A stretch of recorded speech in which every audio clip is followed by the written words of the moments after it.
just going with the flow on the music.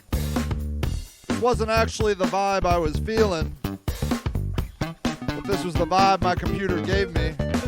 Homie in the house, in the house. What is up, Aaron, Aaron, Aaron? Happy Valentine's Day, honey. Happy Valentine's Day. Woo! I'm feeling good. I'm feeling good. It's always so good to be with you guys. You pick me up. Just your existence makes me happy. It does. I'm not even joking. Yo, hola, Omi. Hola. Happy Valentine's Day to you, too.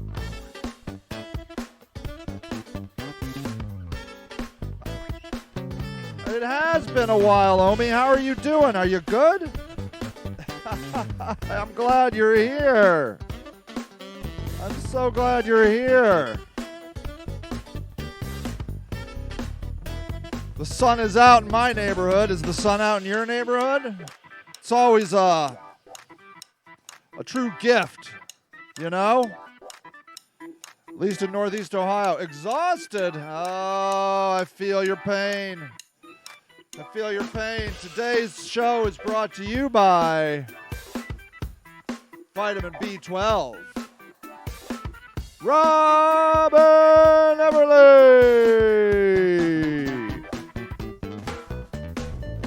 Happy Valentine's Day to you too, my man. Polyamorous Mariah, reincarnated tree hugger, who incidentally, I love your name. I love it. I was going to buy some fair trade chocolate from the COP. It's hard to find chocolate, ladies and gentlemen, that is not, I repeat, not harvested by slave children. Nearly 50% of our chocolate is coming from the Gold Coast. I'm going to have to venture out for some coffee. Yeah. Are you feeling a little low, Omi? Like I said, I want to know, tell me, Polyamorous, about your fair trade chocolate situation. I've been reading up on chocolate. Do you guys know about this whole chocolate nightmare? How, like, at least, like, all the major chocolate people are hiring children slaves for our chocolate. Tell me about your chocolate situation.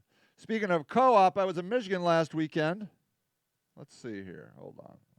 Publish this graphic, yo. I was in Michigan this weekend. Hold on. Darn it. This is going to be so worth it. I forgot to do this. Put this overlay here. It's going to be so worth it. There. Do it. There it is. I was in Michigan last weekend, and they have a co-op housing. What's that? Do you know? Well, Doug Novak, what's up, my man? How are you, buddy? It is so great to see you. How are you doing? Doug, one of the longtime members of the homeless village. Awesome villager. I imagine everything I buy with slavery attached to it somehow. Isn't that true, Omi? Isn't that true? I mean, is it possible to even find something that isn't made from slaves? Oh, seriously, though, hold on. This show is brought to you by B12. Vitamin B12. I got this from Home Depot. I got this from Sam's Club. I'm sure, absolutely, a proprietor of slavery, you know. Dietary supplement, it says right here, a natural active form of B12 for greater absorption. Okay, you got that. May promote greater energy, asterisk. Super fantastic. Doug Novak, super fantastic. Tell me all about it, my brother. May alleviate occasional fatigue, asterisk. Omi wants to know, is asking the real questions. Is B12 as good as Adderall? That's what I want to know. I should try Adderall. I mean, it's legal. Delicious natural cherry flavor. I think my wife actually wants me to try it. She sometimes thinks, okay, actually, let's see, what does Adderall help with? What does Adderall help with? Oh my gosh. My man Doug Novak went to IBH. Why is that? Okay, yeah, that's good. Okay, that's fine. That's fine. Doug Novak went to IBH. IBH is I think I'm saying it correctly, a rehab facility. Is that right? IBH. Let me double check that. IBH. Addiction Recovery Center, yeah. Addiction Treatment Center. I have a lot of friends that have gone there and have had quite good experience. Quite good experience. Okay, Omi is going to educate me on Adderall. Let's find it out. Omi says they have been prescribed it since 5 and now they're 35. I am so glad, Doug, that you are doing great. I'm so pleased with you. I'm so pleased. You are an awesome human being. You're awesome. Okay, now, Omi says Adderall takes away my social anxiety. Yeah. Interval Brotherhood Home is what IBH stands for. I didn't know that. That's good to know. Okay, here we go. Erin says she just took her B12. Let's see here. So what does Adderall do to the average person? It calms them and most often improves their ability to focus. In people who don't have ADHD, because Adderall produces an excessive amount of dopamine, now you're speaking my language. Users may experience feelings of euphoria and increased energy levels, as well as possible dangerous physical and emotional side effects. It's like they lumped all those together that you got to the dangerous physical and emotional side effects like they were positives. You get increased euphoria, increased energy, and physical and emotional dangerous side effects. I'm like, yeah! Woo! Okay. Most people who take medication for attention deficit take a drug called a stimulant. Adderall and Ritalin are both in that category. They help control levels of 2 chemicals in your brain, dopamine and norepinephrine. Did I say that right? I like that word. It's legal speed. Appropriately, it says that's right. 100% right. Legal speed. They help control 2 levels in your brain, dopamine and norepinephrine, that affect how well you concentrate. Does it affect you sexually? Erectile dysfunction is a potential side effect of men taking Adderall. Some men report a decreased interest in sex, difficulty keeping an erection. This change in sex drive or sexual performance can cause distress and embarrassment. Okay. What are the similarities and differences of Adderall and crystal meth? Let's do it. Omi says that they are all about dopamine and serotonin. Okay. Let's do it. Meth is a highly addictive synthesized drug that's snorted, smoked, and injected. Adderall is a prescription medication used to treat attention deficit. Both meth and Adderall stimulate the central nervous system, enhancing the activity of brain compounds called neurotransmitters. By enhancing neurotransmitters levels, both meth and Adderall increase alertness, focus, and energy.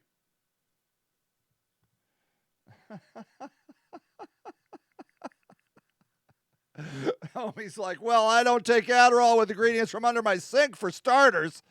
Very good. I don't actually know how it's made. That's true. You gotta, yeah, that's true. That's a very good point. Although both drugs have similar makeups and impacts on the body, there are several differences in their properties. Differences between meth and Adderall include their legal and illegal use, wrong, chemical components, side effects, and addictive potential. Recognizing key meth versus Adderall difference is essential. Okay. What is meth? It's an illegal drug. So how is methamphetamine used? Illicit forms of meth are used to generate pleasurable euphoric feelings and increased energy. Prescription disoxin, or its generic form, methamphetamine hydrochloride, is FDA approved to treat ADHD and obesity. Are you kidding me? The use of prescription meth has become less common.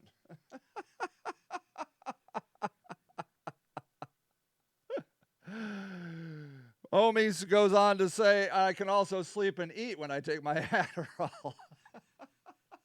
Aren't you fancy? Your fancy Adderall. What is this disoxin?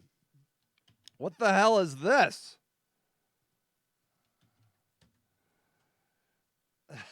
Holy crap. Disoxin, methamphetamine hydrochloride. It's a prescription medicine used to treat ADHD. You can use it with other things. Okay. Anyways. Okay, what else we got? Let's see. There's addiction. Is Adderall similar to meth? Here we go. This is what I want to know. There it is. Omi's dropping the absolute truth. Adderall is for the privileged and meth is for the poor. That's it. I was with a friend the other day. He wanted to show me. He took out a bullet, a 50 caliber bullet out of his pocket, and a little rock of crystal meth. Linda, good morning. Good morning to you, and happy Valentine's Day. He held both of these out, and he's like, one of these is legal and one of these isn't. And I thought that was just an interesting thing. So, is Adderall and meth similar? Many people are beginning to wonder, is Adderall like methamphetamine? Indeed, Adderall and meth have many similarities. Both drugs are amphetamines that stimulate the central nervous system and modify the activity of important brain chemicals. Both drugs have the potential of abuse and addiction due to their active stimulant activities. However, meth is more potent than Adderall, and crystal meth commonly contains many toxic chemicals that can harm your body. When comparing disoxin versus Adderall, several significant differences exist. Disoxin is composed of methamphetamine, while Adderall contains a combination of amphetamine and dextroamphetamine. Due to the chemical structure of disoxin, it crosses into the brain more quickly. So disoxin crosses into the brain more quickly than Adderall and thus has more rapid and powerful effects. Despite their differences, meth and Adderall both have the potential for serious health effects and addiction. Okay? All right. So what I'm trying to do here, let's see. Wait. So, but only one will kill you, and that's not the illegal one. Yeah. So, okay. So here, the meth is illegal and not the bullet. That's right. So, and I don't know if you saw that picture, but I took a picture and I wrote, one of these is illegal and one of these is not. One of these will kill you and one of these is not. And it had the potential of being insensitive because people wrote and said, I cooked meth in my house and it literally almost killed me. And then another person wrote and said, I did meth for years and it destroyed my life. Now, so obviously, meth is dangerous, right? It is unregulated. You don't know what's in it. People are lacing it. So what a drug dealer does is a drug dealer will sometimes put a little bit of fentanyl in other drugs to get you hooked on the fentanyl. See, fentanyl causes significant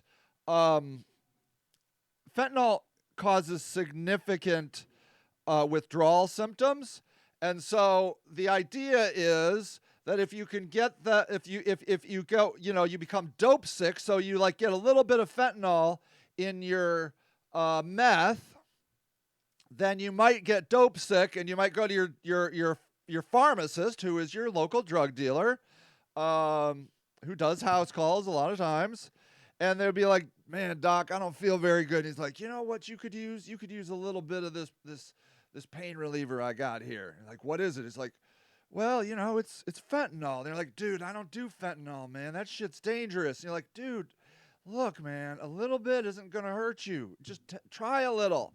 And they're like, "All right, I guess I'll try a little." And they're like, "All right." And the next thing you know, you're like, "Wow, problem solved, doc." And you're like, "Yeah, see, I told you, it's good." Like, "All right, add that to my grocery list. Meth and fentanyl." And that is called. Does anybody know what it's called when you do meth and a stimulant and a opiate together? It's called like, I can't remember what it's called. But at any rate, I have friends that like to do that. Like they'll do a little bit of fentanyl, and they'll do a little bit of meth together. So I can almost say the word of what that is. You guys will know what it is. It's a something ball, an 8-ball? No. Ugh, I can't remember what it is. Ugh. Anyways, you do both together, and then you get that real nice calming effect of the opiate, and then you slide right out of it into a nice long-term stimulant effect of the meth. Okay? And so thank you. Why couldn't I remember that? It's called a speedball. Yeah, it's a speedball. So thank you. Both Omi and Brandy coming in at lightning speed with speedballing. Thank you. Yes. Okay. Now listen to what Aaron said here. Aaron said, "Meth almost killed me, and I've never even touched it. Was involved with a man who started on meth after we started dating. The crossover effect destroyed my life. Called a speedball." Everybody knows it's called a speedball except me. Thank you all. I don't know why I don't know that. I'm such a nerd. What's that thing where you do meth and opiates together? I have never done any of these drugs, for the record, so I can't speak in any kind of educated position, okay? But I can tell you I'm not judgmental at all for anyone who is trying to make their way through this hellish times existence the best they can, okay? All right? And so I do believe, and I as I was looking at this article, I do believe the chemical makeup of meth and Adderall are very similar, and they affect the brain in very similar ways. However, the biggest difference is you usually, when you're doing meth, you're doing a higher dose, and it goes into the brain. It crosses into the brain more quickly than Adderall, like this Desoxyn stuff that's legal. Okay? Yeah, now, here you go. See? Now, this is good. This is Omi's speedball. Adderall, weed, and coffee. That sounds good. So, my belief is this. I mean, okay, I have a friend right now that, through another friend, we're doing an experimentation where we are trying to stop him from becoming homeless.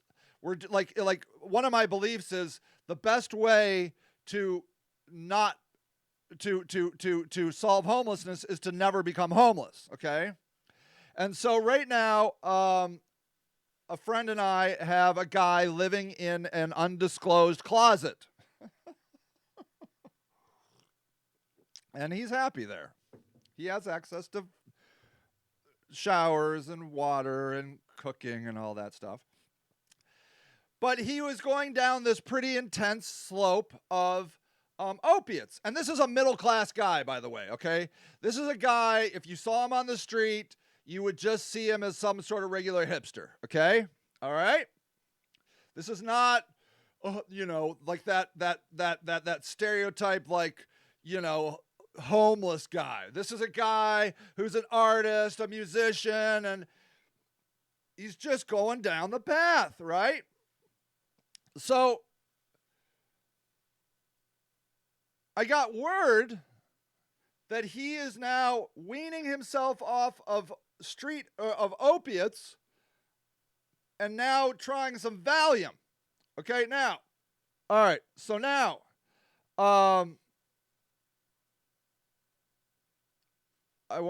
thank you for saying this, Robin. Thank you for saying that this is powerful stuff right here. I need to go back. But my friend and I, who are helping this guy, were like, yeah, just Valium. Now, both my friend and I are not pharmacologists. We haven't really done this stuff, but to us, it seemed like a real step in the right direction. That he was doing less opiates and he had substituted for Valium. And far worse, is that true? All right. Far worse than opiate, than okay. Really? All right. Let me look that up. Lisa King says, is Valium worse than fentanyl?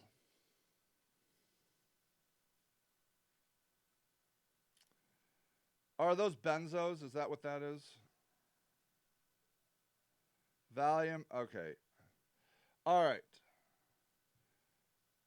Equally as bad. All right, what do I know? Okay. All right. I thought he was doing good. I was so excited for him because he stopped doing the opiates.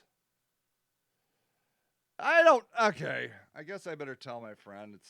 I got to look it up. Okay. But look. Okay. Valium is a drug used for calming properties, often used to treat anxiety, muscle spasm, and is also highly addictive.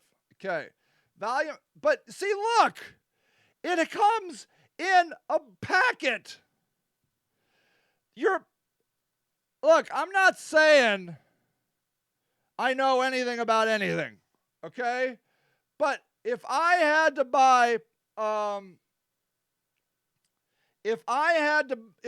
the choice between buying something that was just like packed up in a baggie or buying 10 milligrams of diazepam, I think I would buy this. Wouldn't you? If you had a choice, let me ask you, if you had a choice between buying a street grade fentanyl or buying Valium, which would you do? I need to know. Valium is an addictive benzodiazepine with a long-lasting effect than other drugs in its class. Addiction to Valium can progress quickly if the drug is used in a way not directed by a doctor. Over time, it's harder for a Valium brain without the drug. Taking Valium longer than 6 weeks, even with a prescription, increases the likelihood of becoming addicted. All right. I'd rather, of course. And thank you for saying this, Lisa. So this is exactly what my friend and I said. Okay. I said to my friend, I'm like, all right, that seems like a positive direction. That we are going from street grade fentanyl to as Omi points out, expensive as fuck Valium, okay? And then we move them to marijuana. Right? That's how I felt about it. That I'm trying to get all these people on marijuana.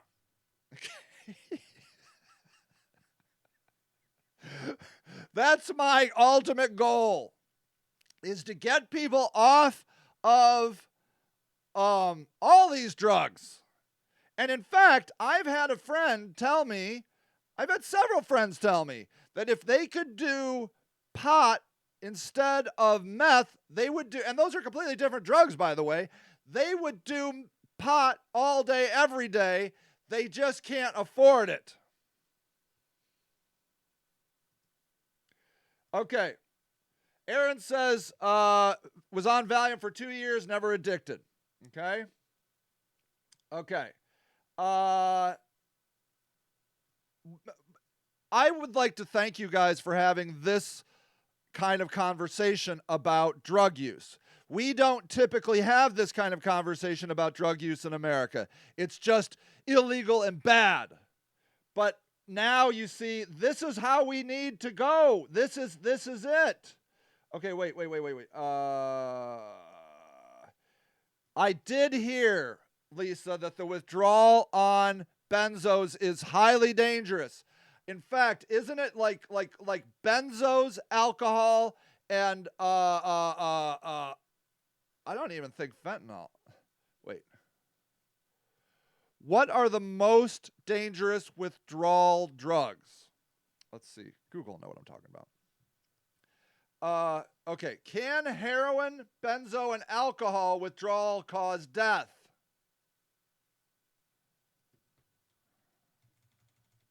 While it's true that unassisted withdrawal, such as alcohol and benzos, can be deadly, they reduce the drink. So, may I say, how about this? As a total raging alcoholic drunk, don't you think they're comparing benzos and alcohol here? The truth of the matter is somewhat in between, depending on the situation. It is true that withdrawal from some substances can be deadly. Still, with professional treatment and detox. So I don't know. Okay, I don't know. Like, so withdrawal from certain substances, alcohol, ladies and gentlemen. I am so thankful alcohol is legal. And as an alcoholic whose actual soulmate is booze, I have made the adult decision to never take alcohol again. I can walk into stores with alcohol. Every store has alcohol. Every store. Sometimes I go into hotels and there's booze in the little refrigerator. It's everywhere. Okay? Look at this. You can die from withdrawal of alcohol. Okay? Tempting to go cold turkey or at home detox from alcohol, opiates, or benzos can be dangerous and even life-threatening. So I am not saying in any way that we should illegalize alcohol, but what I am saying is look how it's on the list of benzos and opiates as far as danger is concerned. Did I show Omi's? Omi says, I was prescribed Klonopin for years. Started me at 0.25 milligrams once a day, ended at 3 milligrams 3 times a day. Evil stuff. And your drug dealer was probably wearing a white coat in a fancy office. And I'm glad. I'm sorry. I don't know if it was good or bad, but I'm glad you could have it. Access. You have to decide, of course. Brandy says, on a short-term basis with therapy and a weaning plan, Valium would be the lesser of the two evils. Neither a long-term solution. They'll kill your body and your mind. Absolutely. Absolutely. My thought was, and I could be wrong, I felt that it was a positive move for this person, that they were trying to get off of opiates. And may I say, have any of you experienced using like these drugs that you take when you're weaning yourself off of opiates? Again, I can't think of the word of those either. Hold on. What are the drugs doctors give you to get off of opiates?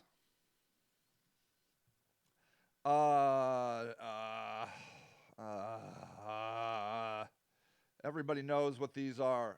No, not Oxycontin. You know what I'm talking about. And I've heard that the withdrawal on these drugs is even worse than the actual opiates. Okay. Lisa King says, I am in agreement. It's considered harm reduction and can help with withdrawal. Which part, Lisa? Um, okay.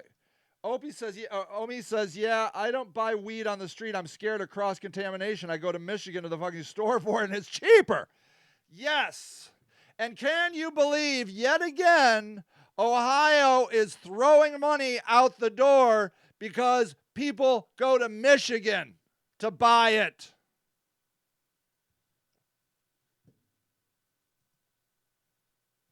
Where is the closest marijuana distributor to Ohio?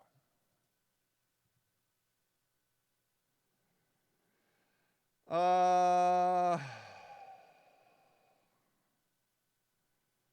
see. Closest, Michigan.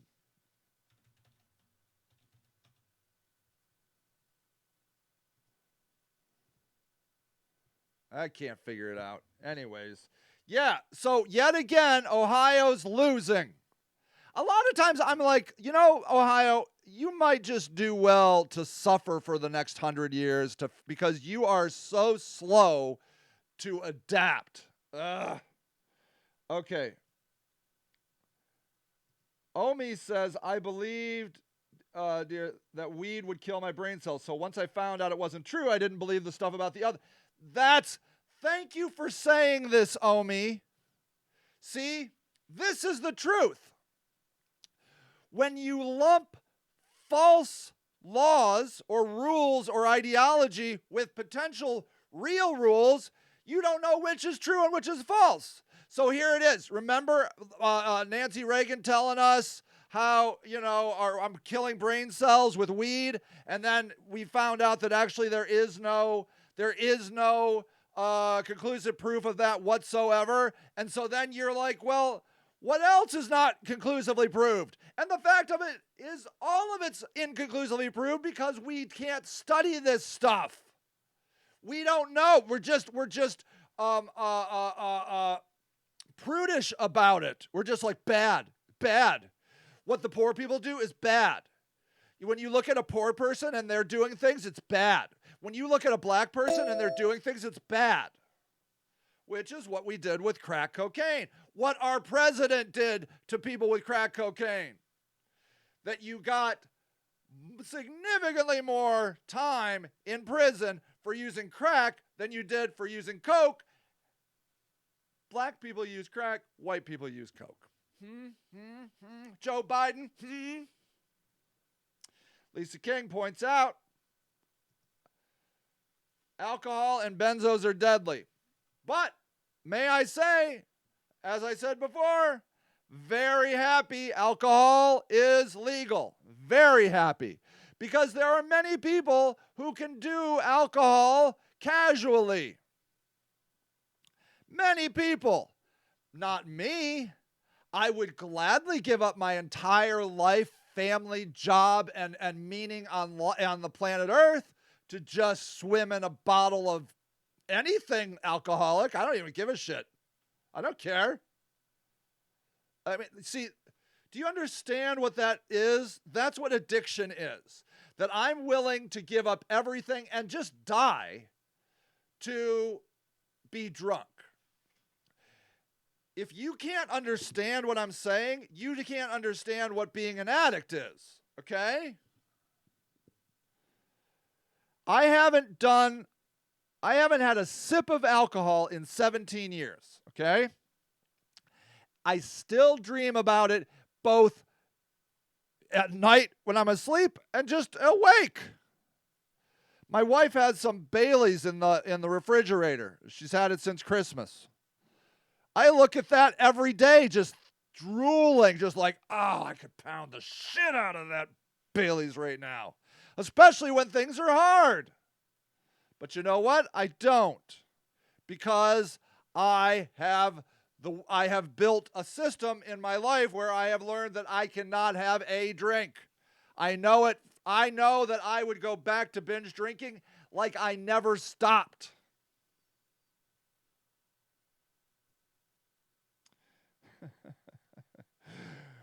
Lisa writes, alcohol and benzos are deadly. And then Omi says, but fun. And there you go. That's right. Alcohol is deadly, but fun. Absolutely. Absolutely. How addictive is alcohol? How addictive is alcohol? Let's see what it says here. Look at that guy. There's a guy. I look at that guy. I'm like, you know what your problem is? You're not drinking enough, buddy. Where's the booze? Where is it? Literally, I'm telling you, I can instantly become that guy. I'm like, where's the cigarettes and where's the booze? The only problem this guy has is he's not drinking enough. I'm not kidding you. That's how I see that guy. Alcohol is one of the most popular psychoactive substances in the world. Nearly 56% of adults, at least once a month. More than 1 in 4 adults binge drink monthly. And binge drink, they mean like 3 glasses. I mean, that's nothing. That's just Monday. I mean, binge drink, whatever.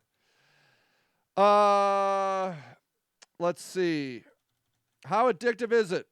33% of Americans will develop an alcohol abuse disorder in their lifetime. 33% of Americans, making it the most commonly abused substance in the country. It's a central nervous system depressant and neurotransmitter inhibitor that can alter your thoughts, feeling, behavior. Intoxication can decrease your inhibitions. Oh, yeah, baby. Increase your chances of engaging in dangerous, risky, or criminal behavior. Yeah, motherfucker. Ethanol, which is the active ingredient in alcohol, produces the intoxicating effect. Can damage your liver. Who gives a shit? And is lethal in large amounts. Not to me, man. Well, who cares? That just means you're super drunk, which is good for me. When you drink too much too quickly, you can experience alcohol poisoning, which is fatal if left untreated. Yeah, whatever. Lightweights. When you drink, alcohol forces your brain to release a rush of GABA, which is a neurotransmitter that creates relaxing and pleasurable moods. Once intoxication ends, you have a depletion of GABA, which can make you feel depressed, anxious, and moody. Oh, yeah, then you got to drink more. Recreational drinking can quickly transition into abuse as more than 6% of adults, 6% of adults abuse alcohol on a monthly basis. Holy shit. Since alcohol can lead to dependency, continual abuse can lead to addiction. How is it? How addictive is it? Let's see. When you immediately stop drinking, you begin to experience mild to severe detox symptoms. Detox symptoms can last for several days and make it difficult to remain sober. Fuck yeah, I can. Anyways, I don't know. I know I did it for 15 years. And thank God I quit, you know. Let's see. Lisa goes on to say, they use it during withdrawal as comfort meds, but stop it after 5 to 7 days. Which one, Lisa? I'm sorry. Omi, let's see. He did wear a white coat, and I paid $1.25 for those pills. Of course, I shared with friends. That's sweet. See? Now that's love. Because you know what? Your friends are hurting too. I remember once chopping up a perk. I was also subscribed and chopping a K-pin, mixing them together and snorting them with my homie. Yeah, baby. Look. Do you know what I'm supposed to do with this B12? I read the back. I take the B12 and I put it under my tongue. And you know what I'm dosing right now? Oh, and it's sweet and delicious. 208,000% of my suggested daily supplement of B12. I am taking 208,000% of my suggested B12. And you know what? I'm glad I can. Does anybody know the ramifications of 208,000% daily of B12? What if I just chug that whole bottle? Oh, the dissolving effect is luscious. Yeah. Look, Omi says all my prescription abuse was provided by my doctors. There it is. What I'm suggesting is we aren't allowed to talk about this stuff in America. This is taboo, what we're saying right here. Dangerous. But it's the truth. We must be talking about the fact that humans know how to manipulate herbs and now chemicals because our brain is a fucking mess, okay? I don't know if you've been in a human brain. Oh, do you know what I wanted to do? Here, I want to see. Hold on. I wanted to do this poll. Hold on 1 second. I wanted to know this. Activate poll. Poll activate. Did I do it? Yes. Okay. I just activated a poll. I want to know, how much shame and guilt do you feel? Okay. Add to graphics. I'm going to add this to the graphics. Okay. How much shame and guilt do you feel? This is what I want to know. Publish poll graphic. Let me do that. Okay. There. Please, if you can figure out how to do this, I don't know how you do it. It's anonymous, okay? I put this quote up because I, this week, have been feeling a tremendous amount of shame and guilt. And I'm not going to go into what it is. You're going to hear it and you'll be like, oh, that's silly. That's silly. But you know what? It's not silly to me. It makes me actually physically cringe and wince. Okay? I am racked by shame and guilt. That I'm inadequate, that I'm not good enough, that I'm not living out to my potential. Constantly plagued by shame and guilt. And I'm not even Catholic. I do gravitate toward Catholic thought, though, but I would never join a Catholic church. The women do all the work and get none of the credit. I can't take it. I just can't take it. That alone. I know that, like, the pedophilia is ridiculous and they're hiding it and stuff, but that isn't part of their entire system. Subjugating and demeaning and oppressing women is part of their system, and I'm never, ever being a part of something like that. Anyways, but I love some of their thinkers. Love them. Love them. Okay, what else we got? So right now we're at about 75% some and 25% a lot. Now, what I'm going to tell you here is I believe that my drinking was covering up my shame and guilt. Okay? That I self-medicated with alcohol because my shame and guilt would instantly go away. And then my shame and guilt would lead to sadness, would lead to anger, depression. But I do think that at the core of my existence, my most negative feelings are shame and guilt. And if my dad's here, I don't want him to feel bad, but I'm just going to say it. When he left when I was 7, I really trace it back to that he left because of me. I think I make a pretty good case. I mean, you know, have you ever had a 7-year-old? Have you ever been oppressed by your family? Yeah. I think kids are oftentimes right. That when a parent's like, I'm not leaving because of you, it's your mom or whatever, it's me. No. You're at least part of the equation. It's too much.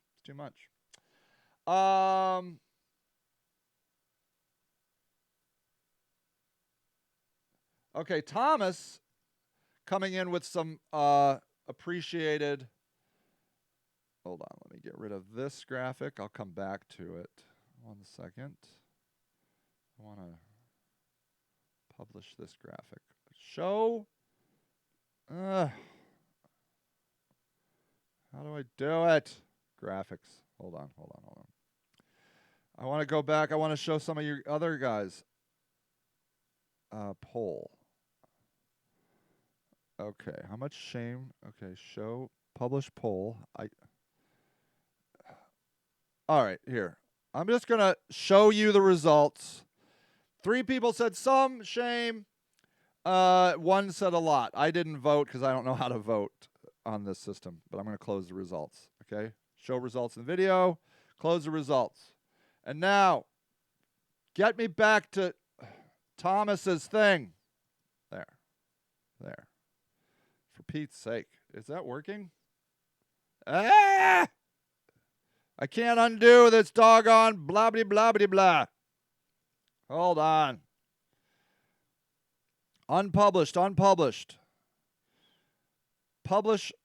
I'm going to publish. And now I want to unpublish. Unpublish. This is ruining the mojo of my whole thing. There we go. Good. Okay, good.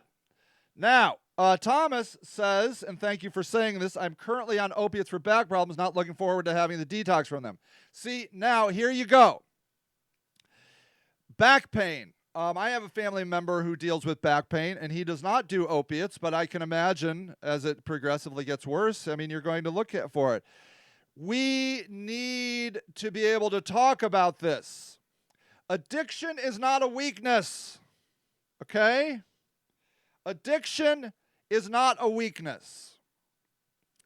It is a coping mechanism.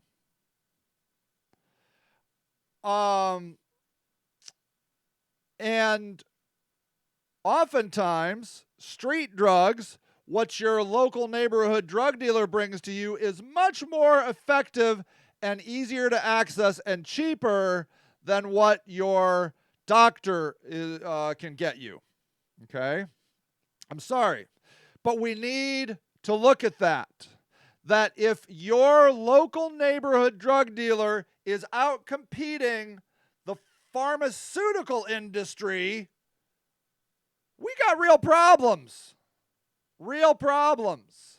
Because, now I'm not, obviously this isn't going to happen to Thomas, but what will happen to many people is a doctor, you'll go on an opiate, and do I even need to tell you this? But you go on an opiate, the doctor tells you one day you got to get off your opiate, you go into withdrawal, because maybe your doctor doesn't know how to help you with that, and then there's opiates everywhere. I can find you a dope boy anywhere in Akron. I can walk out the street here today and get you a dope boy in 10 minutes.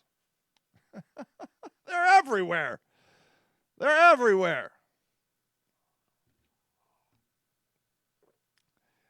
Lisa says, Suboxone, Vivitrol, and Sublocade can help with cravings. Now, Suboxone is the one I wanted to talk about. How is the withdrawal on Suboxone?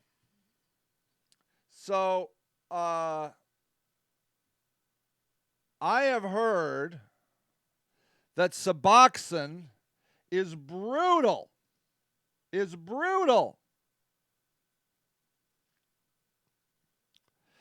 So this again is something that we need to look at. So here, how long does Suboxone withdrawal last? Withdrawal symptoms can last for approximately 1 month, although this may vary depending on the duration, dosage. Suboxone produces similar withdrawal effects to other opiates if they're quit cold turkey. How long are you supposed to stay on Suboxone? I think you're supposed to stay on it for life. How long are you supposed to stay on Suboxone?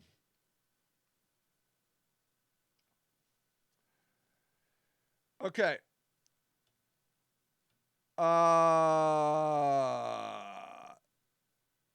Tapering. However, you should start. Okay. Anyways, I don't know. How can I get off? So look, what I'm telling you is that my friends who are trying to quit drugs get on Suboxone, and they have now they're just now on a legal drug that is, they say, hurting their teeth worse. Let's see, is that true? Does Suboxone hurt your teeth? Okay. So there it is. Patients generally take Suboxone by placing a film under the tongue and allowing the medication to absorb in the mouth. Unfortunately, the films are acidic and the acid remains in the mouth, creating a perfect environment for tooth decay. That's another thing that people say. They're like, my teeth have never been worse since I've been on Suboxone. Okay? These are the side effects of Suboxone. Mouth numbness, mouth redness, mouth pain, headache, dizziness, numbness, drowsiness, sleep problems. Look, I am not at all trying to downplay treatment and upplay street drugs. All I'm trying to do is get on an even playing field where we can talk about this stuff as adults, okay? Thomas says, last time it was 2 weeks of hell. I've never experienced it, but I don't think people believe you, Thomas. I think when people say it was 2 weeks of hell, they're like, oh, suck it up, Thomas, suck it up. And they've never experienced it. I hear it's absolutely brutal. Then those of us who really need the RX pain meds can't get anything more than Tylenol because we're lumped together as drug seeker addicts. There it is. There it is. People in legitimate pain get caught up in this. And I ultimately believe it's just a moral issue. That like we are morally against people that need pain meds. You know why? Because they're un-American. I think that's honestly it. I think people that have a weakness of the mind, like mental health issues or weakness of their body, are un-American, and we lose interest in them very quickly. Very quickly.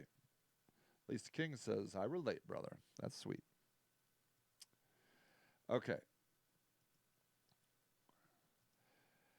Brandy says Viv is the best option. You don't feel high from it. It doesn't create secondary addiction. That's really good to know.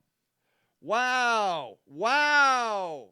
Lisa King sobriety date 448. That's nice. That's a good number. Hold on. Let me see when mine is. It's been a while. Hold on. I should know. The Alcoholics Anonymous people will be like, if you don't know your date when you quit, you're still an alcoholic. I'm like, look, I haven't drank in 16 years. It's in June. Hold on. Sober. Google, no. I'll Google it. Sober. Let me see if I type in sober. Nope. Drinking. Here we go. So, this is it. It's coming up in July of 2021. I quit July 9th, 2023. I quit drinking, smoking, and coffee. I truly believe that coffee was my gateway drug. Now I drink this stupid, ridiculous tea. Tea is the worst. Since 2003, I've hated tea. It's like a little rhyme. But I'm afraid of coffee. In fact, I will say that I did have a sip of coffee. Last summer, I went on vacation to go see a friend in Boston, and I went to a really fancy coffee shop. And I'm like, you know what I'm going to do? I'm going to treat myself when I'm on a special trip to get coffee. And I took a sip of my wife's coffee, and my brain exploded in happiness. I'm literally telling you, it felt like fireworks going off in my head, that sip of coffee. And I'm like, and done. Backed away. I'm like, I cannot have that kind of happiness in my life because of a drug. I can't do it. Because I am constantly trying to cover up my shame and guilt. I wouldn't be surprised at all.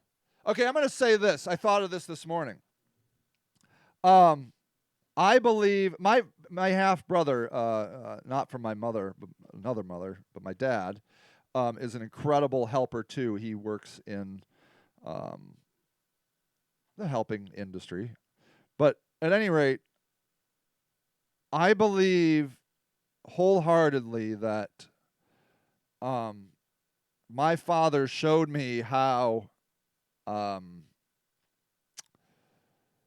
what it looks like to not care about other people. I'm so sorry to say it. I don't feel bad about my father, but it is my story and I'm allowed to say it. I got caught up in the story. It's my story. I can do what I want with it. I'm not bad-mouthing my father. In the 70s, that's what a lot of men did. That's what Pulp Fiction was all about, men without fathers. And it's fine. I'm not feeling, I don't feel bad. I'm not angry at my father anymore. I'm not nearly 50 years old. I totally forgive him, and I totally understand that you do the best you can, right? That's the moral. You do the best you can. But my father was a great teacher to me in many ways, and what he taught me was that somebody has to step up and care and take responsibility, and that was me. So there you go. Thomas says, what did Thomas say? Wait, publish. Thomas says, I went through unimaginable pain and went through 3 doctors to get relief from my back. Finally found the one who understood. That's beautiful, Thomas. I cannot imagine. I know that there's other people on this that come to this sometimes that have incredible back pain. Incredible back pain. And like I said, a close family member has incredible back pain, and I can't imagine what that is. Thomas goes on to say, very addictive, 4 exclamation points. Omi says, I love Tanqueray. Oh, God, yes. Oh.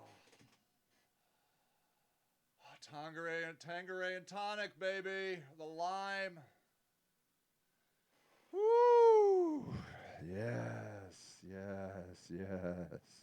But I suffer from heartburn, so I can't indulge. I think I actually started poisoning myself. My hangovers became so brutal, so hard, that I just couldn't function anymore. And I felt like I had really gotten it. I felt like it was 2:30 on a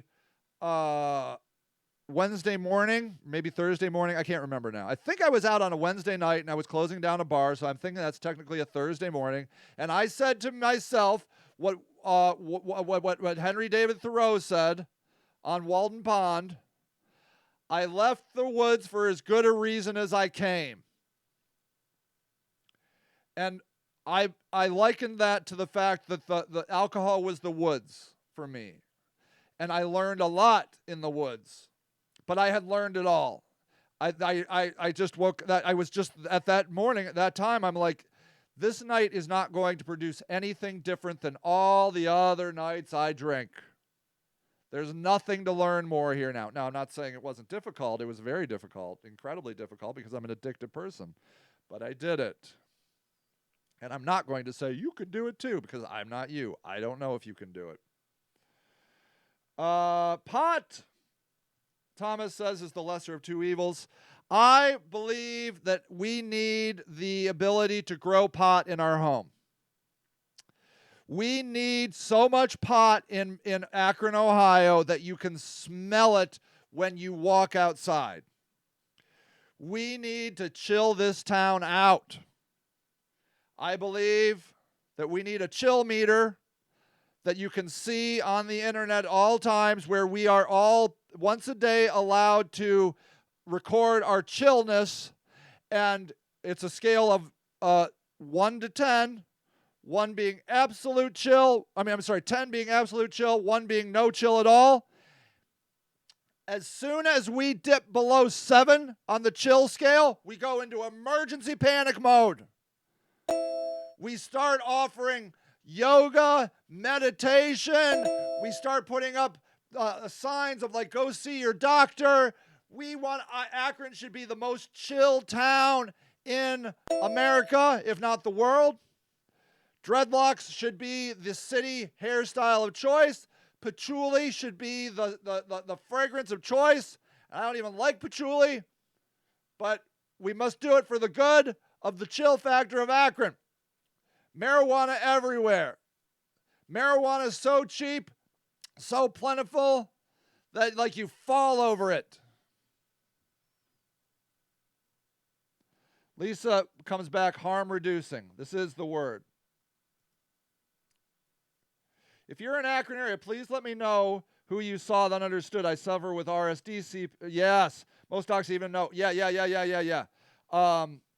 Please, if you can help Aaron, that would be amazing. Because pot is not evil, I've seen people drink and become a different person, an evil person. Never seen weed have that effect on someone. Correct. Now, I will say, I know a young person who took too much and it like triggered a psychotic episode in him.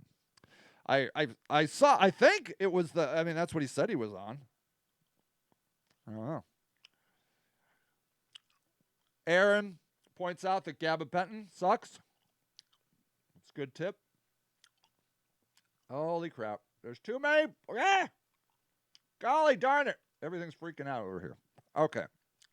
You guys have so many. Okay. Omi says, my little brother's been on Suboxone, has been for years.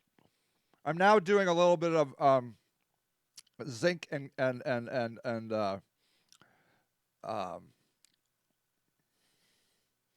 vitamin C. I got 3 of these. My little bro's on Suboxone, and like his life revolves around. I call and ask if he wants to go do something. Well, let me count my Suboxone and see if I have enough.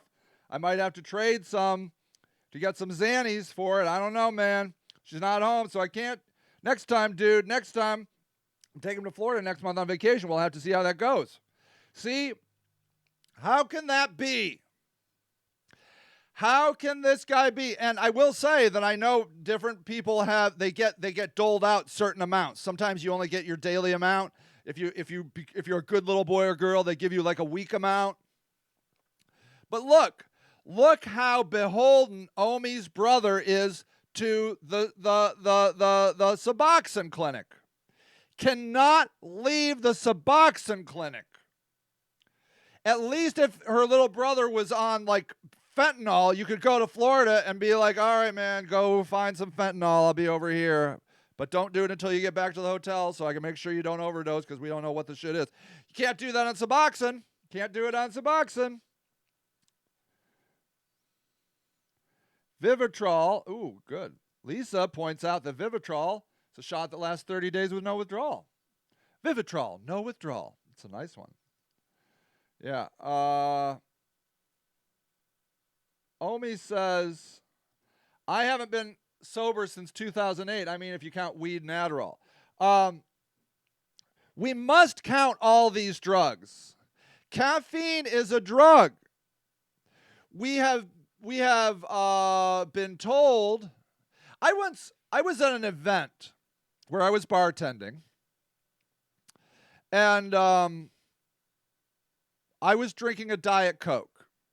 And this lady came up to me and said, Sage, why don't you just have a glass of wine or something? And I'm like, nah, I'm just drinking this Diet Coke. And she's like, that Diet Coke is so unhealthy.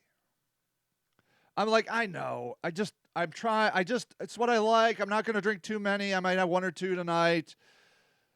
She's like, just drink some booze. Just drink a beer or get a glass of wine. It's heart healthy. And I'm like, no, I don't want to. She just kept coming. And I'm like, look, I am an alcoholic. I cannot drink alcohol. And then she slunk away. I'm like, leave me alone, lady. So we have these judgmental barriers. Wine is heart healthy. I don't know if it's heart healthy or not. I've seen multiple studies going either way. I don't know. I think it's probably just put out by the wine people, that heart healthy bullshit. Increases your blood pressure. I mean, anyways. So, and it's also very fine to do 500 milligrams of venti dark roast at Starbucks. 500 milligrams of caffeine. And I just saw that they're offering a 2x caffeine now. It's totally fine. No, man. It's a drug. It's a stimulant. It's on the path of Adderall, meth, and all that other speed. Okay? And it's fine.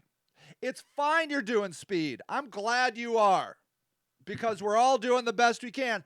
But don't, as you're sipping your venti, burnt up, gross, by the way, Starbucks bullshit, talk about how meth addicts are losers.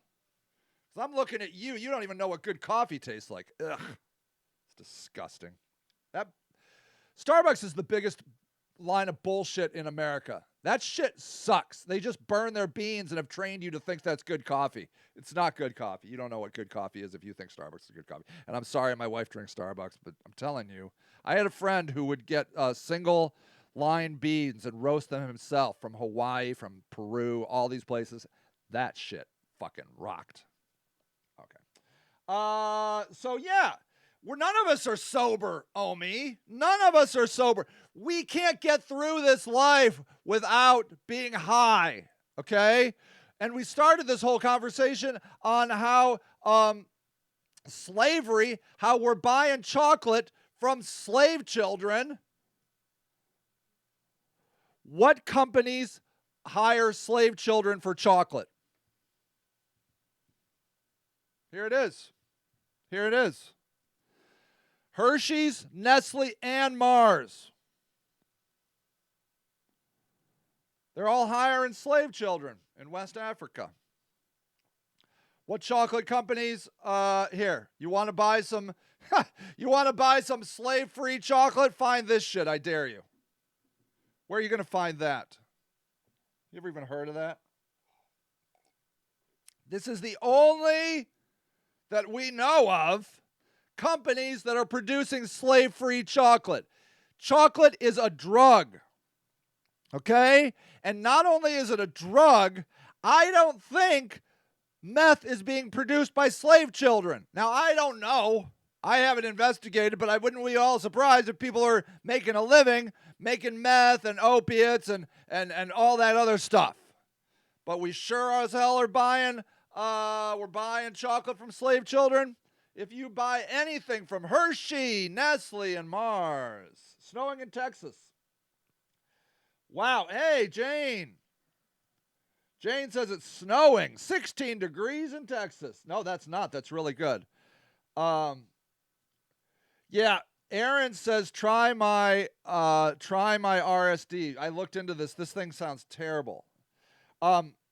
Jane was talking about homelessness in Texas, that I guess it's snowing in Texas. They opened the Civic Center and 16 degrees. Jane Piper Lunt, a strong advocate for the homeless populations, the homeless people in Texas.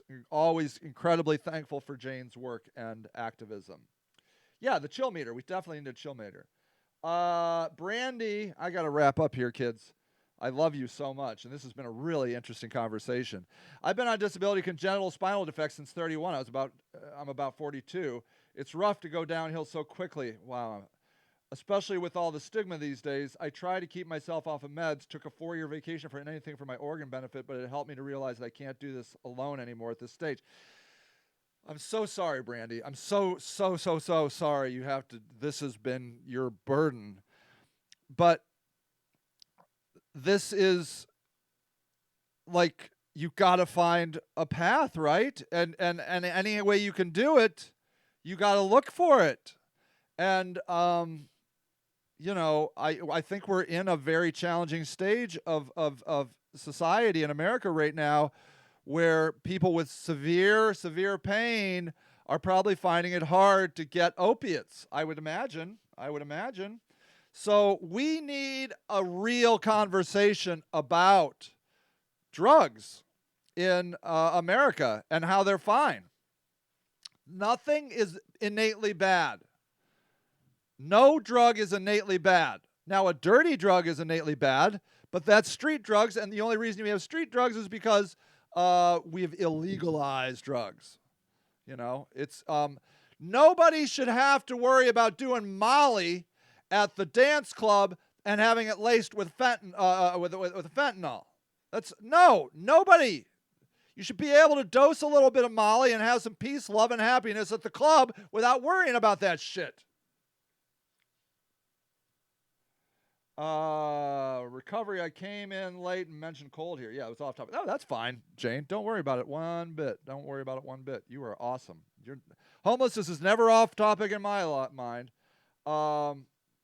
Lisa says, I'm allergic to all mind-altering substances. That's interesting. Are you talking like everything? Chocolate, caffeine, everything? What, Omi? I'm going to die? No! Omi's dropping some terrible news. I'm going to die. No. Don't be ridiculous. What are you even saying? Omi points out whether you have wine, water, tea, coffee, you're all going to die. I know. For me right now, it's eating. My wife is making cookies today. Praise the Rocco Taco for the cookies. No, I think brownies actually today. Oh, It's how I'm getting through this dark time in our life, the winter. Starbucks totally sucks. I started boycotting them after 9/11 attack. Yeah. Robin wakes and bakes every morning. Robin has been having a really positive life these days. Harry London's. Okay, but Tom, and I don't know, where do they get their cocoa from? Are we growing cocoa in Ohio? Let's find out. Where does Harry London's get its cocoa from?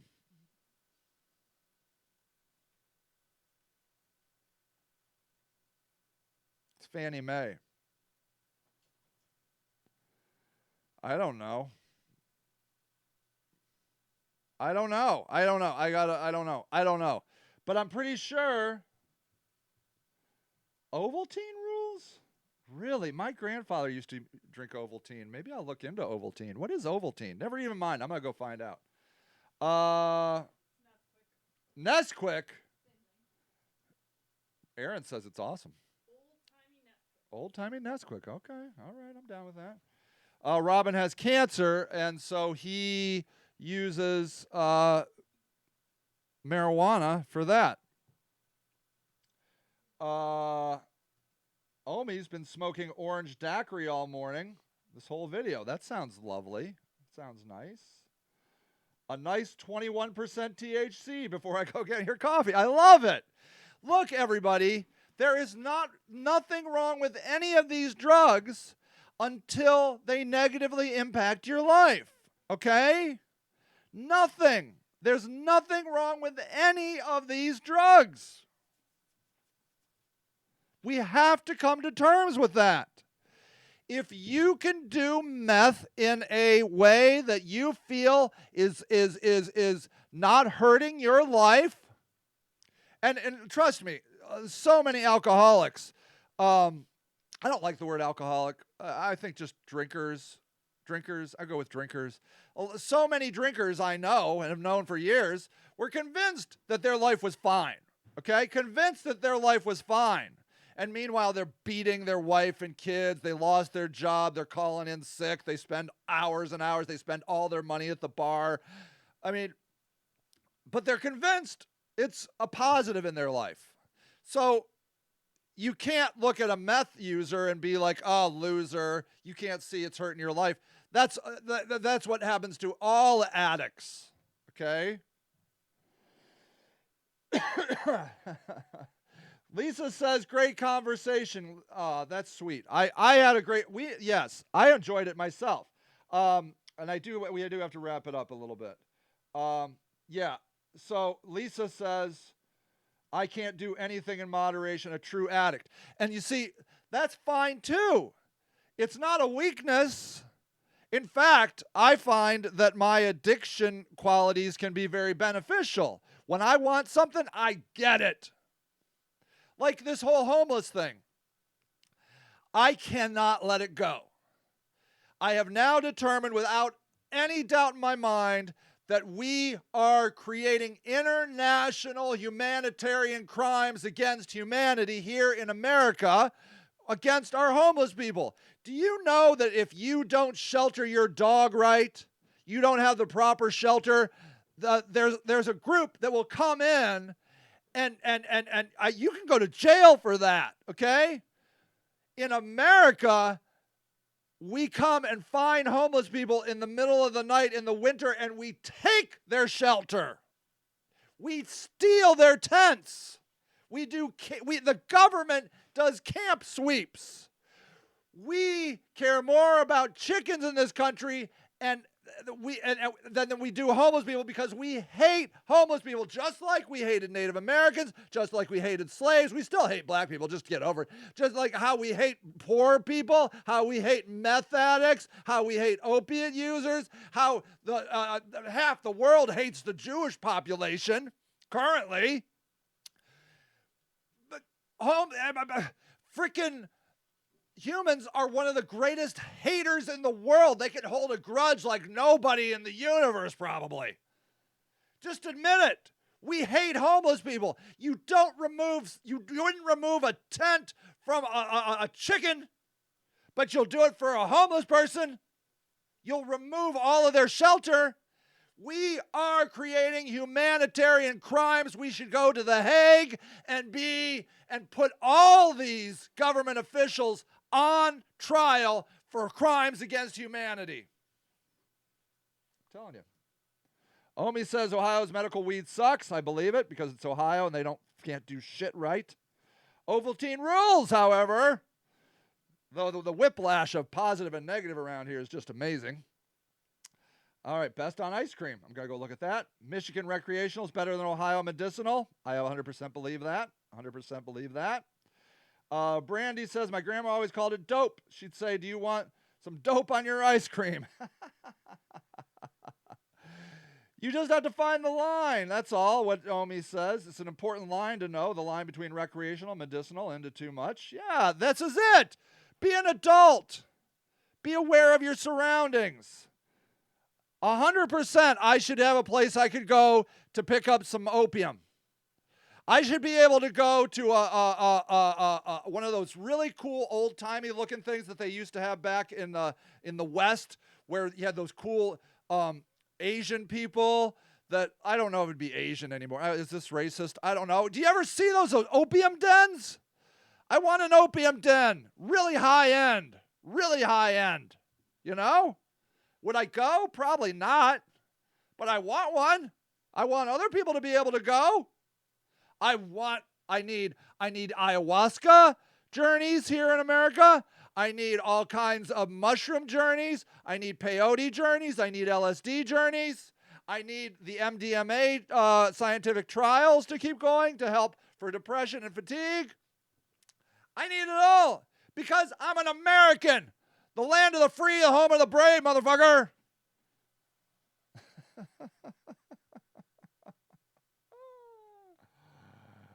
All right. Well, anyways, I don't know where Harry London, Fannie Mae gets their chocolate. Okay, wait. Let me do that. Hold on. I got to know.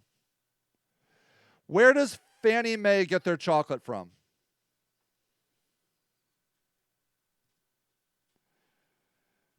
No. Where does Fannie Mae get its cocoa from?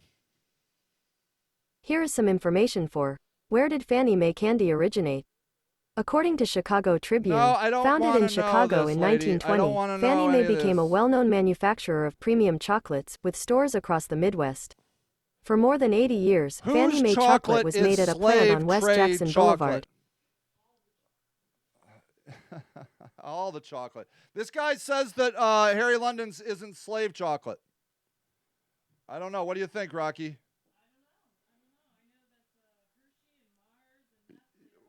Hershey, Mars, and Nestle, and I found some really obscure brands of chocolate. Yep. But I don't know. Let's see. Fannie Mae. I can't figure it out. I'm sorry. I don't know. I can't solve it today because I got to go. But I love you. Tom says, here we go. Okay, Tom says, makes chocolate, including Fannie Mae, would not say if it buys chocolate from the Ivory Coast. Response is working with chocolate manufacturers associated to investigate child slavery in Ivory Coast. Yeah, well, that's what they all say, Tom. They're all saying they don't want it, and then they do it, and then we buy it. I'm going to vote because so much chocolate comes from the Ivory Coast that is run by children's slave labor. I'm just going to say it. Fannie Mae, Harry London's slavers. Slavers. Prove me wrong. Prove me wrong. I don't see them. I looked at the list of non-slave chocolate. Where can I buy chocolate that is not slave chocolate? Okay. Ethical chocolate countries, slave-free chocolate. Here they are. Here they are. Just go to one of these. Okay, here we go. The situation needs for those that have gone beyond to stand with slave-free chocolate and sponsor a social media age. Okay. I don't see Harry London's on this list. I don't see Fannie Mae on this list. I see a bunch of like wannabe chocolate people that can't get their chocolate into grocery stores, okay? That truffle pig chocolate, are they really going to get in there? Are they really? No. No, they're and then the Uyghurs, everybody's using Uyghur slavery to get your iPhones and Amazon. We're all supporting slavery in this country. I can't take it. I can't take it. I can't take it. I can't take it. Anyways, people, I love you. You're awesome. Go do some good drugs. Don't do too many good drugs. If the drugs are hurting you, stop doing the drugs, okay? That's my method. Be aware of the drugs. Do just the right amount of drugs. I also recommend meditation and aromatherapy and all that other stuff. Okay, people, I love you. I will see you later.